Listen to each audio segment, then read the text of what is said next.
You're listening to The Art and Science of Lasting Motivation, an Optimal Living interview with Michelle Segar and Brian Johnson.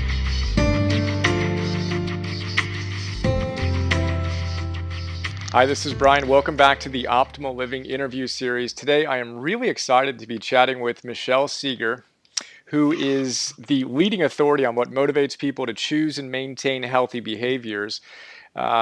She's pioneered new approaches to sustainable behavior change in the fitness, healthcare, and wellness arenas.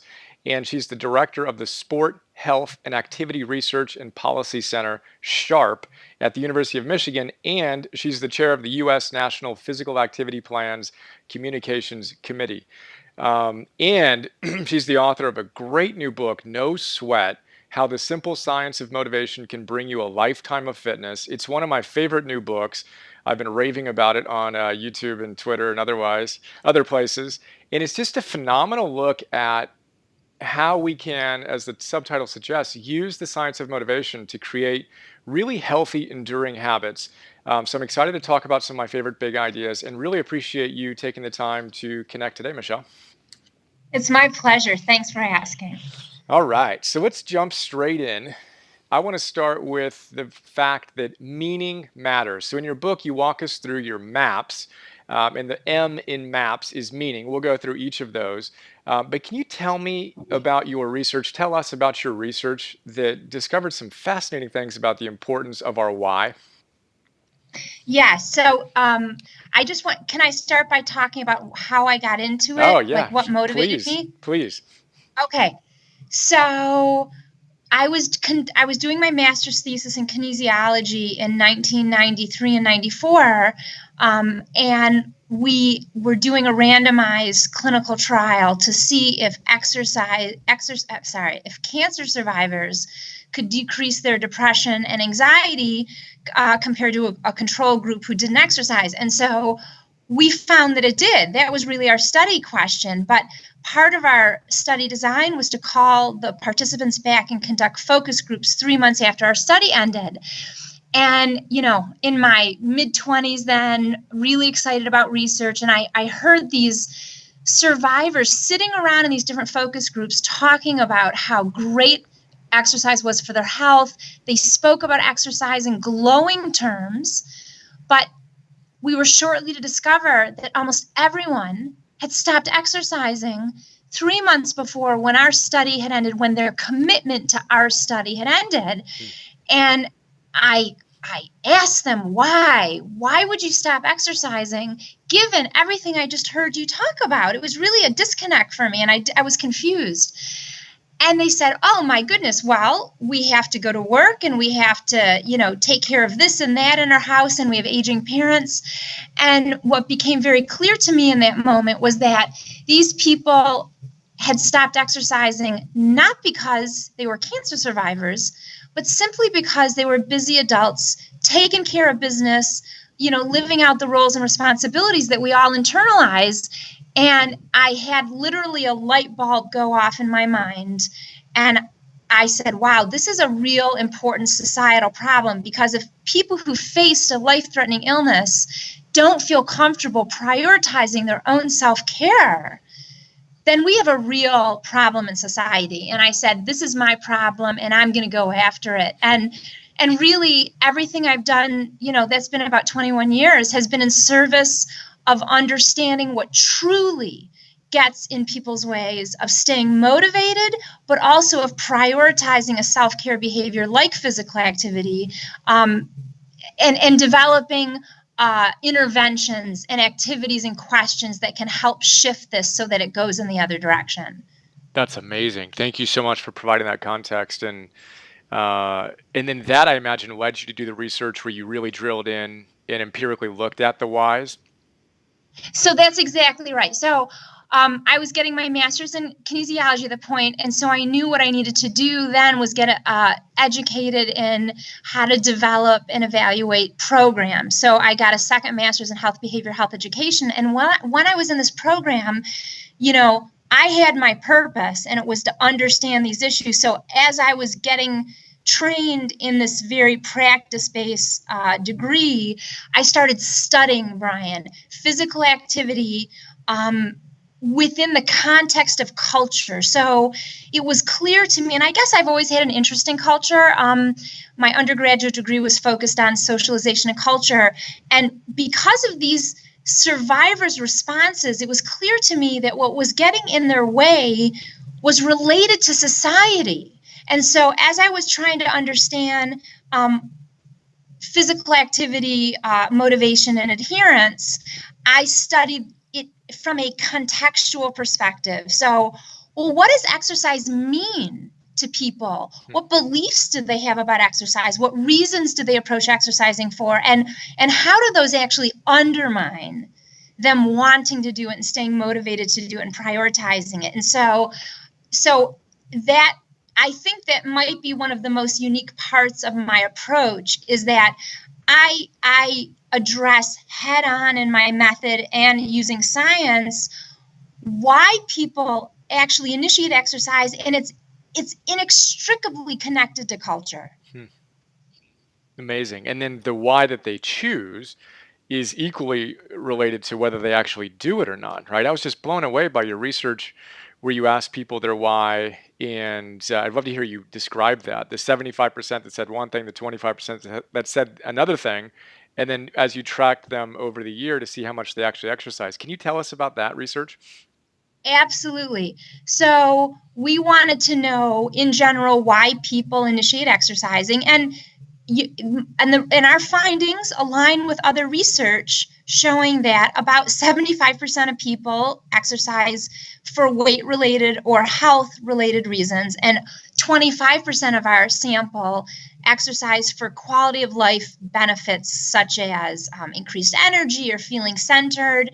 And then we followed them over time. And actually, what I don't even think I wrote another related study is that we actually evaluated, Brian, how much they valued those outcomes. How much do they value exercising for health and weight, and how much do they value exercising for quality of life? And what we found is that people highly valued equally the health-related benefits from exercising and the quality of life-related benefits. Weight was rated a little lower, but still very high.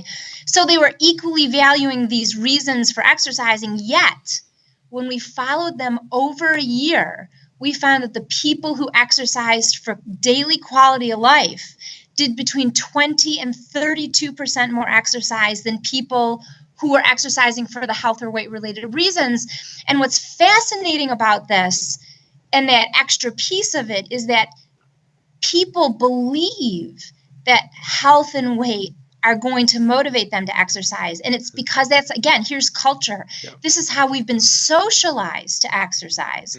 But when we actually track what motivates people to do it day in and day out, to make the decisions, things that are going to bring us immediate positivity and help us renew ourselves are actually much more potent than these future rewards like health and weight loss.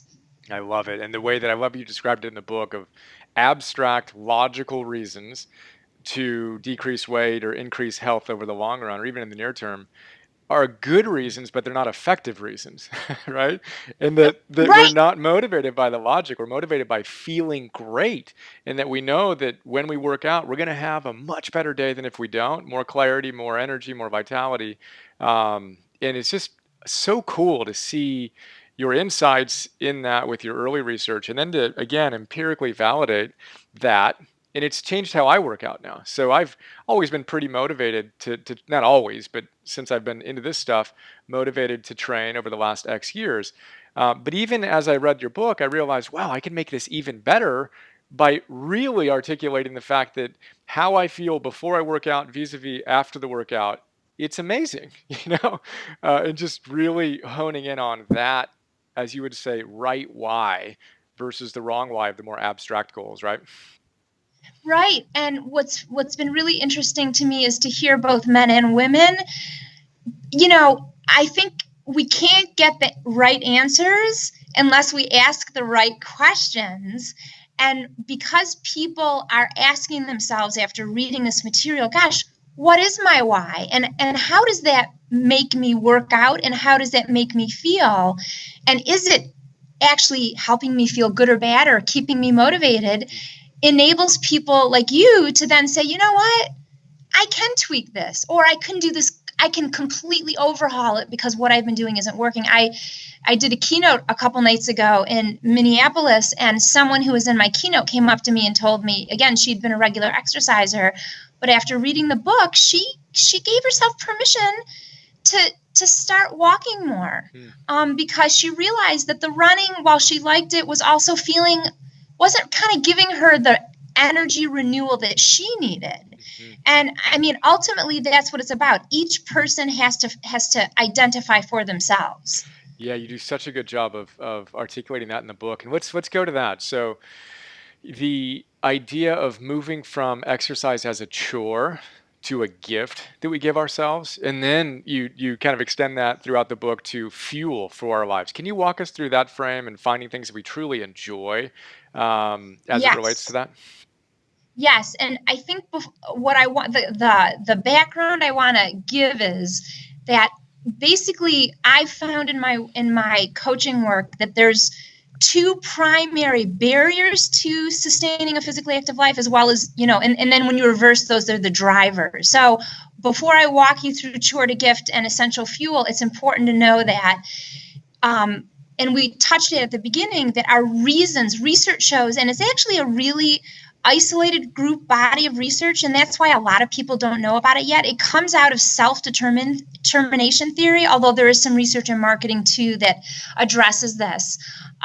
Our reasons for initiating a behavior, or what I call our whys, determine the quality of motivation we have for that behavior, and that determines whether we persist in the face of challenges. So that's why we have to go all the way back to our reason. So we need the driver. We need a driver for our behavior, and that's how we feel about it. That's our desire or our motivation for doing it.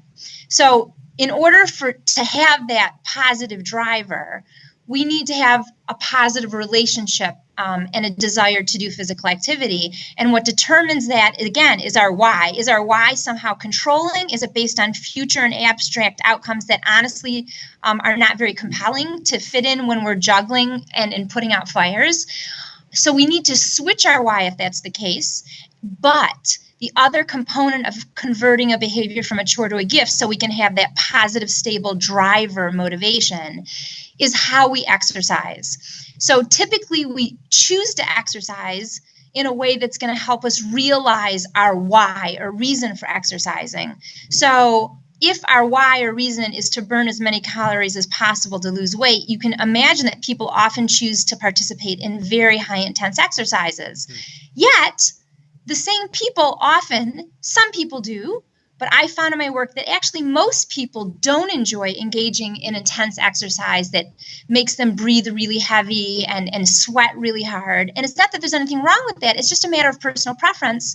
And so if people are exercising like that and it doesn't feel good, that's going to cause a negative emotion or meaning for physical activity. That's going to turn exercise into a chore. So to turn that around, people both have to change their reason away from something that might feel like a should or actually not be very relevant to who they are today into something that is very personally meaningful and in some way positively going to help them feel better. And they have to choose physical activities that either feel good to them, either that they enjoy or that they help them relax, whatever the experiences that they're looking, again, the why, what are you looking to get from it?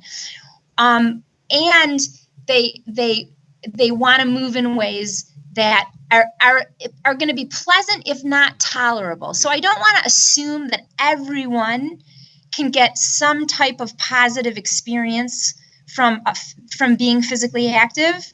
My mom many years ago, when she was starting to follow my program, she said, I don't actually feel anything when I walk. And she continued because of the philosophy that she wound up adopting. But after a couple of years, she did start to notice. So I think some people might be less connected to how they feel. But we don't want to assume that everyone feels. But we don't want it to be painful, because that is absolutely a negative motivator for most people. So that's That's the conversion. That's the formula. And I explain in detail how people can make that transformation from a chore into a gift. But consider this. I love to go to movies. They feel good. I enjoy them. But I don't fit that into my life because it's not a priority. So there's this second level, and this gets back to the cancer survivors. Remember I told you that they were sitting around talking in such positive ways about physical activity, yet they had stopped doing it 3 months before because of other important priorities. So the second lever is this notion that we don't just want physical activity to feel good. We want it to be a priority in our daily to-do list. And that's a completely different issue that has to do with a deeper issue and challenge related to how do we prioritize our own daily sense of well-being, our own daily self-care. And what I found is that in general, both men and women don't prioritize these things. And the reason is, again, here's culture and society. Society hasn't taught us and hasn't valued, and we don't get rewarded for taking care of ourselves. I do think it's going to change with our change in the healthcare system because how we take care of ourselves ultimately is going to determine whether we prevent illnesses and whether we effectively manage the illnesses we have. And what's awesome is that we've got people like Arianna Huffington, who had her own aha realization about not taking care of herself, that really from my understanding and from her book, Thrive, transformed her feeling about self-care and the role of well-being in her daily life. So we've got people like her talking about her experiences and how important it is and supporting her employees in making sure that self-care is a priority. So the barrier to the second level is what I call not giving ourselves permission to prioritize our self-care. And the solution, which is easier to say than to do, is to give ourselves permission to prioritize our own daily self-care and well-being. And what I found is effective in doing this is once we start to realize both intellectually as well as in our core that when we do things like get enough sleep or move our bodies or meditate or whatever it is, we don't just feel good, which is a great outcome and is going to actually be that positive driver for the behavior that we need, but we also convert it. We understand then that becomes our essential fuel for what matters most in our life because that determines our priorities. So good. So the chore of, I have to do this, and often doing things we don't even enjoy, as you said, is one of the best ways to demotivate ourselves and not actually even do it, to, wow, this is a gift and I can enjoy this and I can see the benefits immediately, to, wow, this is I love the phrase, essential fuel that helps me show up most powerfully for my family. And it's not a thing I squeeze in at the end of the day or when I can. It's a fundamental need that I'm going to honor and give myself that permission, which is the perfect segue into, I love your self-care hierarchy idea. And it's how we connected when I created that little video on it, because I just thought it was such a cool idea. Can you walk us through the concept behind the self-care hierarchy and the number one non-negotiable behavior that we can integrate in our lives? Absolutely, and thank you. So the need for the self-care hierarchy really came out of the recognition from research and cognitive psychology, from the learning that I've done in that area, that we have a limited capacity of cognition. And so I'm not saying that properly. We have a limited capacity for self-control. And the more we make decisions and the more we use our self-control or willpower muscle, the more literally it uses glucose in our brain so that the next time we need it, we have less of it. And so there's been some really fascinating research in this area. And, from coaching clients in behavior change for 2 decades, one of the things that have become very clear to me is just how busy everyone is, and how tired they are, and really how many limitations we truly do have. And so, given the science in this area, and knowing that in our society we get bombarded with messages: get 8 hours of sleep, exercise 5 days a week for 30 minutes, eat kale instead of cookies. I mean, we're bombarded with these messages, and we're constantly feeling like, I should be doing this, I should be doing that, I should be exercising more, I need to get more sleep. And the reality is that in our modern world, we simply don't have the cognitive resources to start to learn how to integrate a behavior into our lives in a way that, and sustainability is the key, in a way that we can sustain. And why would we initiate a behavior change if we didn't really want to make sure we kept it as an ally in our life through the ups and downs, right? To help us get through the tough times, to help fuel us for the good times. So given this, I found it was crucial to help people focus on one behavior at a time, learning how to integrate it in a way they can sustain, and really learning to sustain it before they even chose a second behavior. So then that comes to, well, if we're going to start this, what's the one behavior that you need? And that word need, Brian, is key, that you need to feel better and be your best every day. And that becomes your non-negotiable behavior to start with if you're going to adopt a new behavior. And then on any given day, when you have to make a choice, that if you can only have time to do, one thing, it's got to be that non-negotiable behavior. I love it. And I love the way you frame it too, of what's the thing that if you don't do it, your day's likely not to go too well.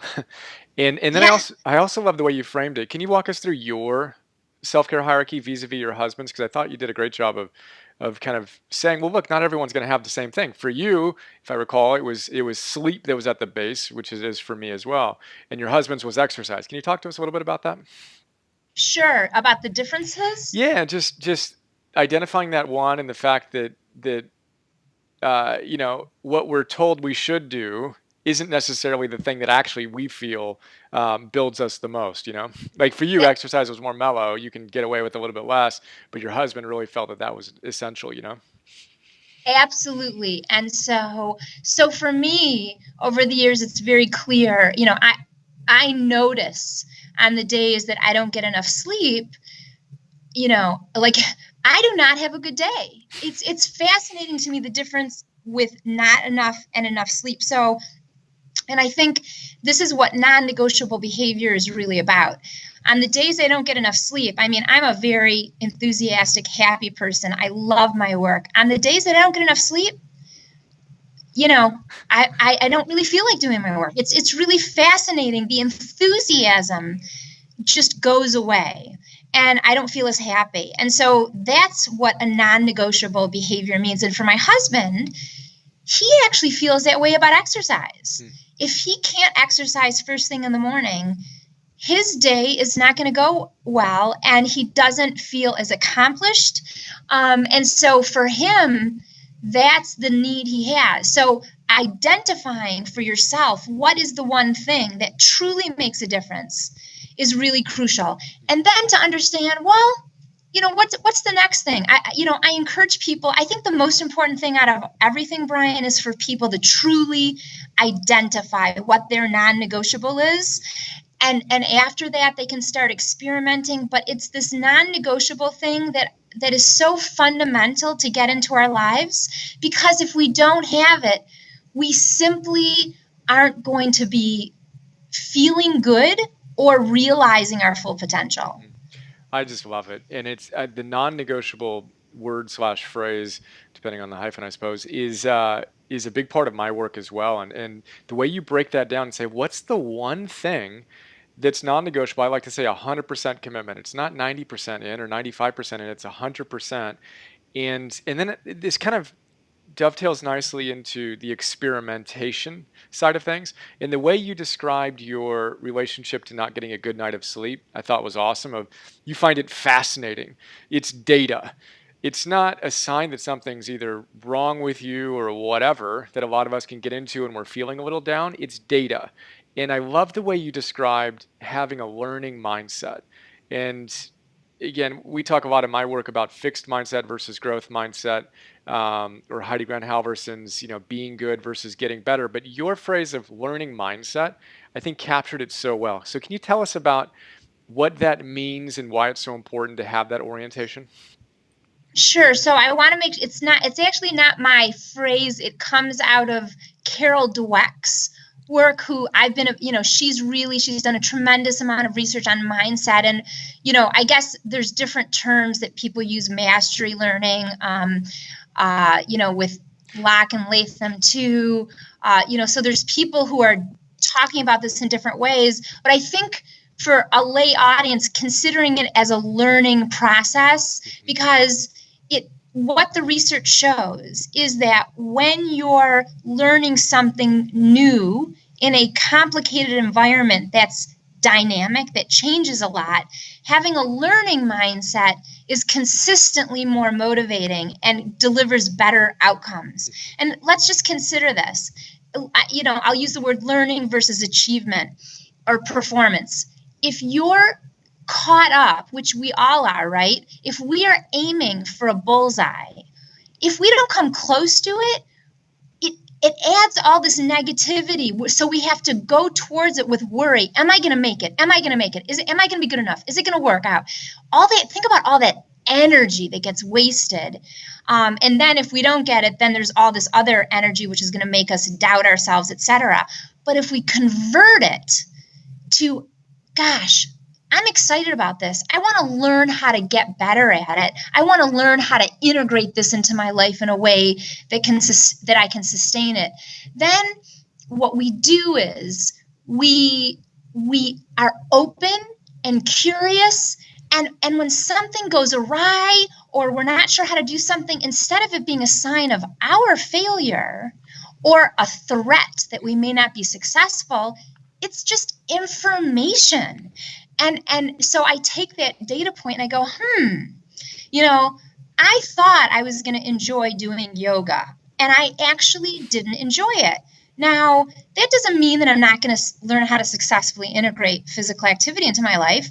It could mean that yoga is not for me. It could mean that I had a teacher that wasn't the right teacher for me. So I collect data, and this is how we do research. We have an open mindset, and we collect data, and then we say, okay, now after, a certain amount of learning, what do I know? And how can I apply that? And the beauty of the learning mindset is also that we never stop. We never stop learning, and it gives us permission, instead of feeling like failures when 2 years after, you've been regularly exercising, you've been regularly getting enough sleep, you get this curveball, you have a new job, or you have an aging parent move to town. Instead of it threatening your success, go, okay, now I've got a new context. I've got new points that I've got to work around. So now I've got to be flexible, which is a really important point of this. And I want to say more about that after I'm after this. And I now I have to learn again. I have to figure out what can I fit in. It might mean the same activity, but it might mean for the next 6 months, well, my parents are in the hospital, I'm only going to be able to do 10 minutes instead of the 45 I like to do. And it's not about failing. It's about really getting real with what's possible and not judging yourself and continuing to nurture yourself in a changing environment. I love it. I love it. And of course, Carol Dweck's fixed mindset versus growth mindset. And I just hadn't heard the phrase learning mindset. So I just loved that, because to me, it's more practical. It's more, I can feel it, versus the growth mindset. It's like a little more abstract for me. So that idea of data, fascination, curiosity, not a fixed on or off, something's wrong with me if I don't have a good day. It's just, well, what did I do or not do today that might have contributed to that? So cool. Tell us about flexibility. You said you wanted to talk a little more about that. Well, because our approach to all these behaviors, sleep, physical activity, eating, diets, all this comes out of a medical paradigm, there's prescriptions. 8 hours of sleep, 30 minutes of exercise 5 days a week, this many calories, this many fruits and vegetables, right? So we've been prescribed how to do things. And so that sets the bar. That's the gold standard. That's the right way to do it. However, though, these recommendations, and maybe 8 hours of sleep isn't, an official recommendation, like, 5 days a week, 30 minutes is a physical activity. These recommendations create standards, and they're kind of developed, basically out of science that's either been conducted in labs or epidemiologic data on populations. They come out of research, not how people in real life actually live and the constraints we have and the curveballs that get thrown at us. So if our approach to any of these behaviors is too rigid, when life throws us a curveball, which for most of us happens frequently, and we can't achieve that ideal and standard, we don't do anything and we feel like failures. And, some people, there's a caveat there. There are some people who thrive with rigid standards and goals. And, my husband is one of them with his physical activity. I mean, he has to do the same thing every day, and that works for him. But I don't think that type of mindset actually works for most people.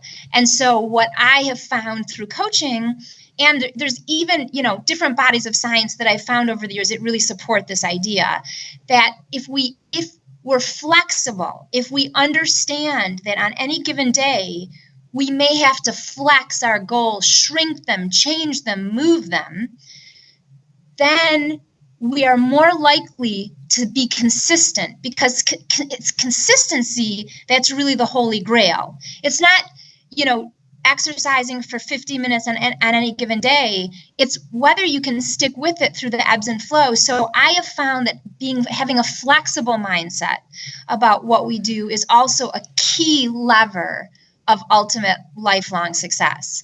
So good. So good. And just that individuality of us, again, experimenting to find what our path is and our truth is, and to take whatever suggestions might be made and apply it to our lives and see how it works. And that leads us to another idea I wanted to chat about, the OTMs. So I think that's a flexible mindset, right? If it doesn't need to be a 50-minute workout, you talk about the fact that everything counts, opportunities to move. Can you tell us about that? Yes. So opportunities to move, in my work, in my research, I've been really interested in how we frame that, the power of the frame on the behavior and the choice. And so I devised the notion, opportunities to move, to be really compelling. Like, it's not just exercise, it's not just movement, it's an opportunity, it's a gift to move. And so the idea is that throughout our day, there are these natural spaces and times that if we notice them and then chose to take them, or we can even create more that exist because we want the gifts of energy and a lifted mood, they're there. And they're easy ways to move a little bit here and a little bit there, instead of needing to pack it into a session. Because a lot of people, the way that we live, I mean, some people are juggling 2 jobs. Some people who work and have kids and have aging parents, they simply don't have the luxury of fitting in a kind of a more structured session of a certain duration. And so opportunities to move opens the door to think about movement in a different way and choose to move so that we can give ourselves gifts of movement. And what's been really interesting for me over the last 20 years is to follow up with clients and ask them, can you tell me how you're doing? What's going on? And can you, what do you think were the most helpful parts of the program? And, sometimes, not sometimes, I mean, sometimes we're not aware of what makes the deep change, but we're aware of the conscious phrase and concept that helps us. And without a doubt, people, most people have said the idea that everything counts, that there are opportunities to move throughout my day, has absolutely been a bridge to me to know that I can be physically active every day. And even on the days when I can't do my scheduled, more formal workout, I know that I can claim opportunities to move, or OTMs, and I feel good about myself, and I consider myself a physically active person, and that's continuously reinforcing the choice to move. Yeah, it's so good. And you told some stories in the book about someone who couldn't make a yoga class because they thought they couldn't do anything because they were going to miss the first 10 minutes of the class. And this idea of, well, who said you had to have a 60-minute workout in order for it to, quote, count? Everything counts, and such a powerful idea. Well, I like to wrap up our chats with a couple of questions. But before I do that, did we not cover anything you want to make sure we talk about? We covered meaning. We awareness is about becoming aware and mindful of the beliefs we have that are limiting us and undermining our ability to want to exercise or do another behavior, as well as prioritize it, as well as becoming aware of key strategies that can help us prevent and negotiate or dance with our challenges so that we can, again, sustain and be consistent through the ebbs and flows in life. So I think, and that's the learning process, and that we should all give ourselves permission to, we didn't go to school. No one taught us how to do this. People, when people are expert, they play a musical instrument, they don't start playing piano with Mozart. They start with chopsticks. So we need to give ourselves the same permission to learn how to master the integration of our non-negotiable behavior in our lives. So I think that would be it. I love that. We don't start with Mozart, we start with chopsticks, just the very basic fundamentals, and then grow from there. And I loved your point too. You talked about it a little bit, but just to highlight it, build consistency before you build intensity or load. It's such a big idea. Well, so a couple of questions I like to ask that kind of step back from the specific stuff that we just talked about. And I like to ask people I admire and whose work is doing such profound stuff in the world, what do you do? And we talked about it a little bit with your sleep and stuff, but what are your fundamentals that help you stay plugged in? Again, our audience are a group of people who are passionate about optimal living. I stress fundamentals again and again, and those things that keep us plugged in. Can you describe for us what your kind of days and weeks look like that you and what you employ to stay really connected and plugged in? Sure. So, I have to, say that sleep is it's really on another level compared to everything else for me. So that's important to know. I am physically active. When my husband and I bought our house, we made a very clear choice to invest in living in an area that would permit us to walk and bike to work year round, instead of buying a bigger house with great closets, which I wanted, that were further away because of the value. And I think one thing I want to say is people often don't consider the choices they make when they purchase houses and really, or what schools they attend with optimal living and fundamentals. But I want to encourage everyone to know that these kind of choices that don't seem related to optimal living actually are key to optimal living. So being able to walk regularly to my office, being able to walk downtown, where over the years, I know who I say hello to, and staying connected to community, those are fundamentals for me. Being with my family and not traveling too much, that is something that is, those are choices that I make. I just don't accept every offer I get, because I have made a choice and a decision, both in relation to my family as well as just my own integrity, that I can't be away too often because of how that will impact the quality of my personal life as well as the life of my family. My husband and I like to get away every few months, because I think part of optimal living for me is staying connected in my relationship. And it's hard to do that when we're, flying around, driving and dropping off and working and cooking. And so, I try to, I don't know why, as a kid, I didn't like vegetables, but as an adult, I love them. So I, I enjoy, eating fresh food. I love good food. And I have to say, it wasn't until I stopped shooting on myself regarding food choices that I actually was free to eat whatever I wanted. So, that's a whole nother conversation we might want to have one day about how, when we create rules around food, it creates resistance to wanting to follow the rules. And once you kind of open up that door, it's amazing what can happen psychologically. It's kind of the opposite of from chore to gift that we talk about with physical activity.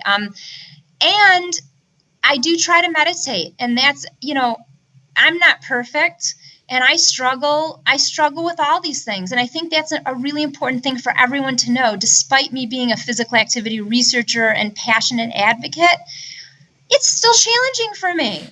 I don't do it right every day. And, I wish I meditated more. I try to be consistent. And sometimes that means I set my meditation app, for 1 or 2 minutes, just to continue to see that I am committed, but I'm doing what I can do. And I think doing what I can do and is kind of the best we can ask for. So good.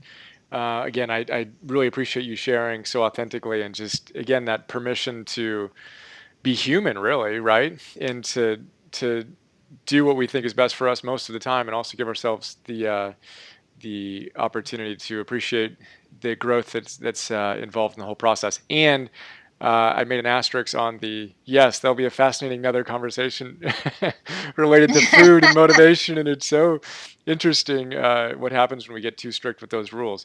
So I look forward to that. And then the final question, if you could only impart one piece of wisdom, kind of one tip for optimizing our lives and actualizing our potential, what would that one big idea be?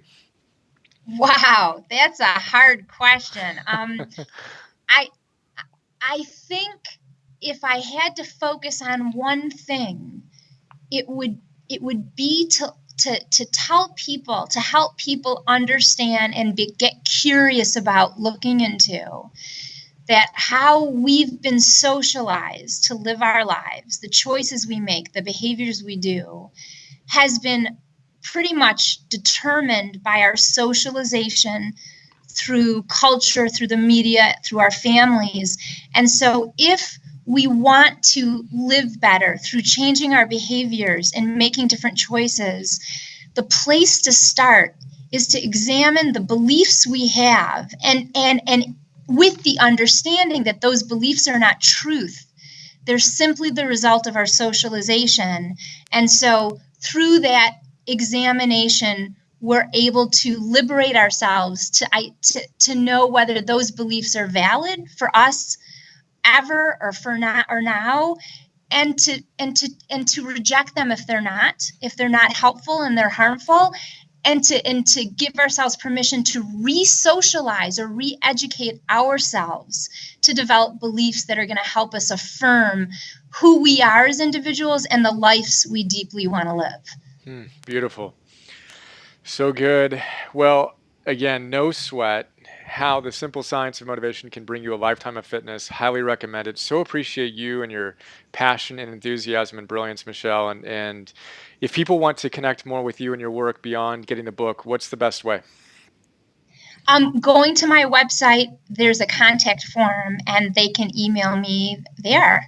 And I so appreciate you inviting me to share my thinking and my work with your tribe. I really thank you so much. I'm honored. Well, I appreciate that. And again, I'm just so inspired by you and your work and your book, and excited to help you get this wisdom out there. I think it's so important, and just appreciate the fact that you've dedicated your life to this. And it's an honor for me to be able to connect as well. And just the beginning. I look forward to those next conversations. Me too. We hope you enjoyed this Optimal Living interview. Please visit brianjohnson.me for more.